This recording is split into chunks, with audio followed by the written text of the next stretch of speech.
शुरू हो गया। शुरू। हेलो फ्रेंड्स, आज क्लास 10 का देखेगा, संस्कृत का लेकर आए हैं क्लास। जहाँ आपका बोर्ड एग्जाम में 100% यहीं से छपेगा। आप बताइए, आप ड्रीम क्या रखे मैट्रिक बोर्ड में? 4.5+ रखे हैं कि नहीं रखे हैं? बताइए। ड्रीम हमेशा बड़ा देखना चाहिए, ठीक है। आज देखेगा, आज हम लोग पढ़ेंगे और संस्कृत का ऑब्जेक्टिव। किसके बारे में पढ़ेंगे? संस्कृत का ऑब्जेक्टिव पढ़ेगा। किसके बारे में? तो संस्कृत का ऑब्जेक्टिव देखेगा। पहला देखेगा संस्कृत का ऑब्जेक्टिव। पहला देखेगा बाबू, मंगलम पाठ। मंगलम पाठ। मंगलम पाठ कहता, मंगलम पाठ कहाँ से संकलित है? पहले साड़ियाँ ना पढ़ देते सर। कहाँ से संकलित है? मंगलम पाठ कहाँ से संकलित है?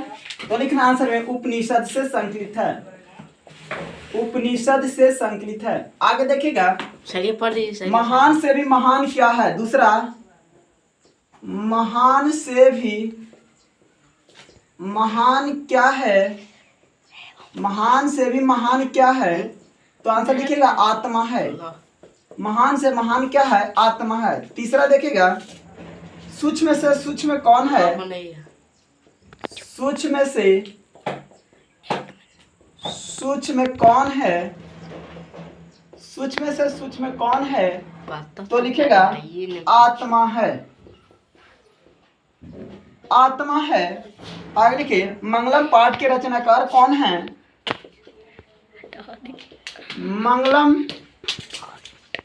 मंगलम पाठ हम देख रहे हैं के रचनाकार कौन है?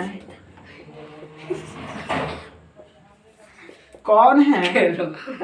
मंगलम पाठ के रचनाकार कौन है?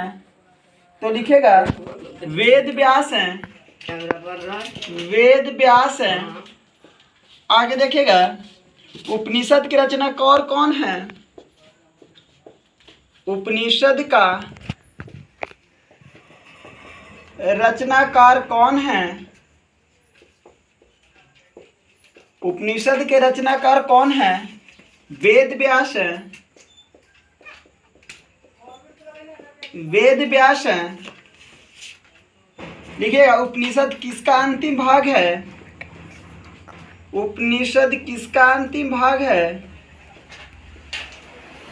किसका अंतिम भाग है? उपनिषद किसका अंतिम भाग है? वैदिक साहित्य का अंतिम भाग है। लिखिएगा, वैदिक साहित्य का अंतिम भाग है। वैदिक साहित्य का अंतिम भाग है। उपनिषद क्या है? वैदिक साहित्य का अंतिम भाग है। आगे देखिएगा, मंगलम पाठ किस प्रकार का मंत्र है? मंगलम पाठ किस प्रकार का मंत्र है?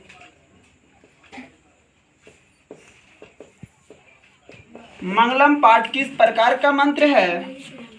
लिखिएगा, पद्यात्मक मंत्र है। पद्यात्मक मंत्र है। पद्यात्मक मंत्र है। आगे लिखिएगा, उपनिषद किसका सिद्धांत प्रकट करता है? उपनिषद किसका सिद्धांत प्रकट करता है? किसका सिद्धांत प्रकट करता है?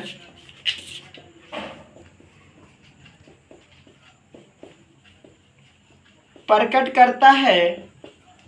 उपनिषद किसका सिद्धांत प्रकट करता है? तो असल क्या, दर्शन शास्त्र का करता है। दर्शन शास्त्र का करता है। दर्शन शास्त्र का करता है। किसे बस में नहीं किया जा सकता है? किसे बस में नहीं किया जा सकता है?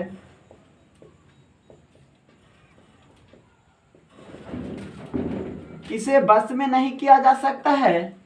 तो आंसर लिखेगा, आत्मा को बस में नहीं किया जा सकता है। आत्मा को बस में नहीं किया जा सकता है। आगे, विद्वान शोक रहित होकर किसको देखता है? विद्वान शोक रहित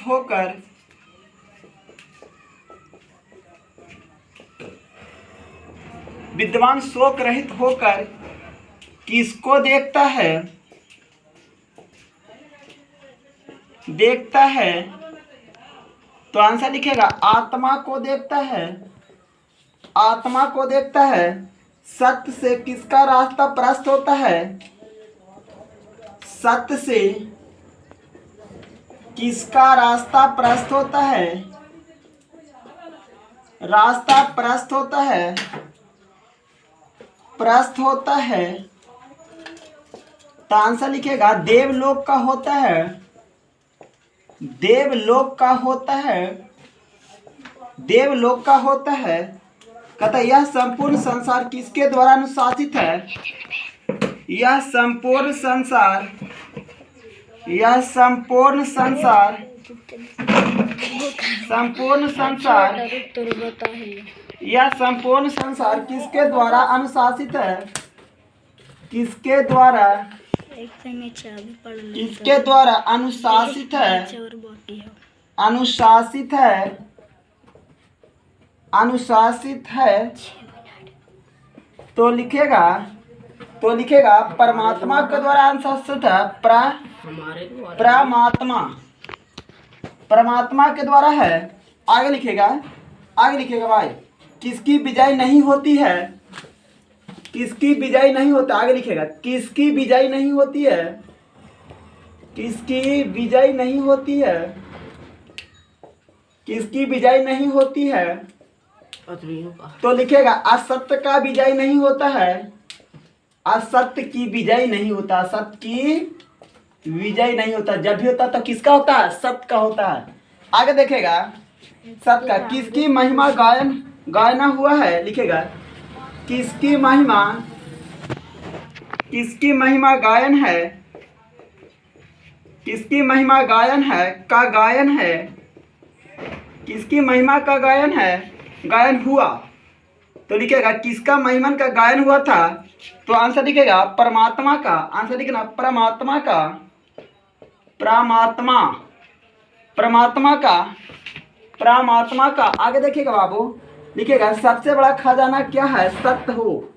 लिखेगा सबसे बड़ा खजाना, सबसे बड़ा खजाना, सबसे बड़ा खजाना क्या है? सबसे बड़ा खजाना क्या है? तो आंसर लिखे सत्य। सबसे बड़ा खजाना सत्य का है। चलिए आगे आइएगा, लिखिएगा